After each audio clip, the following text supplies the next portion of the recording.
পাঁচ ওয়াক্ত নামাজের পরে অনেকগুলো দোয়া আছে, আছে না নাই? অনেকগুলো জিকির আছে।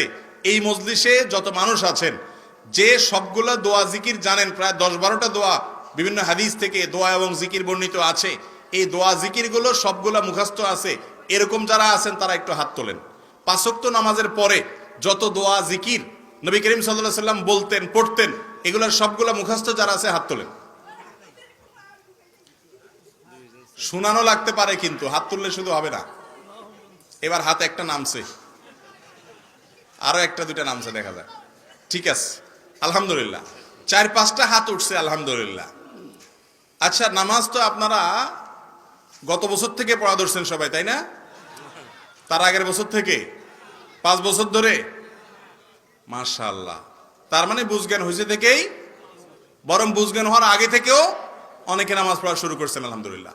আপনি একটা জিনিস নিজের বিবেককে জিজ্ঞাসা করেন একটু, যে আপনি 5 ওয়াক্ত নামাজ পড়তেছেন 20 বছর, 30 বছর, 40 বছর, 50 বছর, যার যতটুকু তৌফিক আছে তত বছর ধরে, এত বছর ধরে আপনি নামাজ পড়েন, অথচ নামাজের পরে আমার নবী করিম সাল্লাল্লাহু আলাইহি সাল্লাম কি বলতেন, কি পড়তেন সেটা আপনি জানেন না। এটা কি ত্রুটি নাকি ত্রুটি না? এটা কেন জানেন না জানেন? কারণ হলে এটার জায়গায় আরেকটা ভেজাল ঢুকে আছে। যেহেতু একটা ভেজাল আছে, এই জন্য আসলটা সরে গেছে। ঠিক না? ঠিক। 5 ওয়াক্ত নামাজের পরে নবী করিম সাল্লাল্লাহু আলাইহি সাল্লাম বুখারীর হাদিস থেকে তাকবীরের কথা আসছে, আল্লাহু আকবার বলতেন। যদিও সেটা নিয়ে উলামায়ে কেরামের অনেকে বলেছেন, আব্দুল্লাহ ইবনে আব্বাস রাদিয়াল্লাহু আনহু বর্ণিত যে তিনি তাকবীরের কথা বলেছেন, এটা অন্য তাকবীর। যাই হোক, সেটা আরেক বিষয়। 3 বার ইস্তিগফার, আস্তাগফিরুল্লাহ, আস্তাগফিরুল্লাহ, আস্তাগফিরুল্লাহ। এরপর আল্লাহুম্মা আনতাস সালাম ওয়া মিনকাস সালাম তাবারাকতা ইয়া যাল জালালি ওয়াল ইকরাম। এর পাশাপাশি আয়াতুল কুরসি।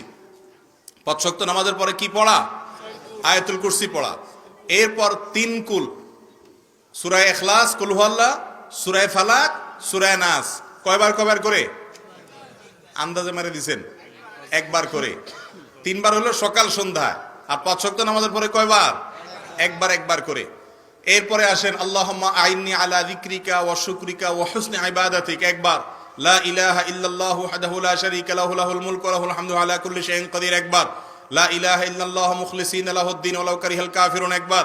লা ইলাহা ইল্লাল্লাহু ওয়া না'বুদু ইল্লা ইয়্যাহু বিল ওয়ালিদাইনি ইহসানা ওয়া লা ইলাহা ইল্লাল্লাহু লাহুল মুলকু ওয়া লাহুল হামদু ওয়া লাহুস সানাউল হাসান, একবার।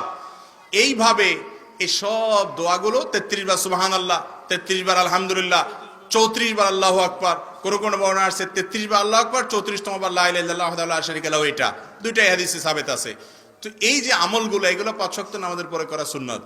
আমাদের সমাজে 99% মানুষ জানেই না আমল করা তো পরের কথা। ঠিক না? ঠিক। তো আপনার এই আমলটা নামাজের একেবারে শুরু থেকে শেষ হওয়া পর্যন্ত মুহাম্মদ সাল্লাল্লাহু আলাইহি সাল্লামের পদ্ধতি অনুযায়ী যদি না হয়, তাহলে সে আমলটা আল্লাহর কাছে কি গ্রহণযোগ্য হবে?